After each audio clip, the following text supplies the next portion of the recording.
Good evening and welcome to the real world. One of the most hopeful nevuas, Moshe Rabbeinu calls together Klal Yisrael.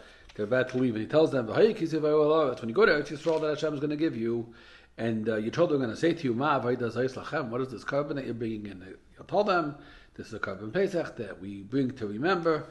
The people bowed down and they gave thanks.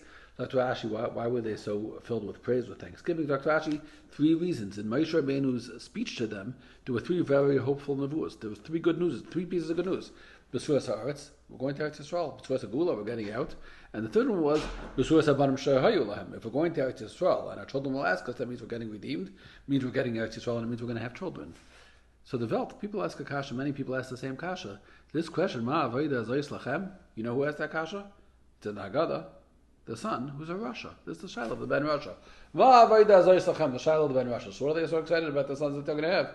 Those sons are going to be a Russia. It's really not a question at all. You say about somebody they're a redhead, or they have brown hair, they're tall, they're short, they're heavy, they're slim. Those are just labels. A mother doesn't say, that one. Which son? The redhead, the black. The mother sees her son. She sees much more than that. The external labels that other people use mean nothing to her, because she sees Yankel or Shlomi or Sarah or Chana or whatever her kid's name is. That's what she sees. She sees the whole person there. To a parent, Russia is a challenge. Russia is a hindrance. Russia is a source of agmas nefesh, but it's nothing more than a label. It has nothing to do with the person. The person's so much more than that. I'm having a son, and there's a tahim, there's a depth of potential and a depth of hope and a depth of reasons to be optimistic of where this could go. I had the opportunity to sit once with somebody who was a real Adam Gadol, a person who knew Shas Be'in, Yeshiva Hashem Tzaddik, a very special person. And one of her children had Rahman al-Atzlan gone, what we would call, whatever term you're going to use, for somebody who leaves the system, didn't keep Shabbos, wasn't right tefillin. So this person said to me, my son, he's very special, he holds like the Alter from Kelm. I said, like the Alter from Kelm? He says, yeah, the Alter writes in a letter that we have to teach our kids the Torah and mitzvahs, of course, because the chinuch and then they're bar mitzvah, they're mechayiv.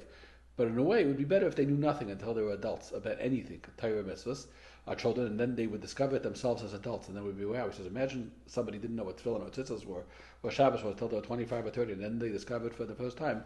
They would have such a joy and such a passion in it, because it would come into them in an adult, sophisticated, mature way. So my son wants to do it like the Alter from Cal. Now, it wasn't just a cute thought. It was a way of looking at a child that great people have. You listen to people who are in this sugi. You listen to Avi Fishoff, to Rabbi Jacobs, and to Rabbi Groner, our Ateres Shimon, the Yeshiva Ateres Shimon, our host with these clips. And you listen to how they talk about neshamas. You know that they see so much beyond whatever word you can use. Russia and Tzaddik, the difference is not that big. If we're talking about Yiddish and Neshama, we're talking about endless wealth and endless possibility and endless hope. So these are small things. So of course the parents were excited. Russia, Tzaddik is a little nicer, for sure, a little easier to raise, but I have a neshama, I have a Jewish child to raise, and the potential is limitless. Good Shabbos.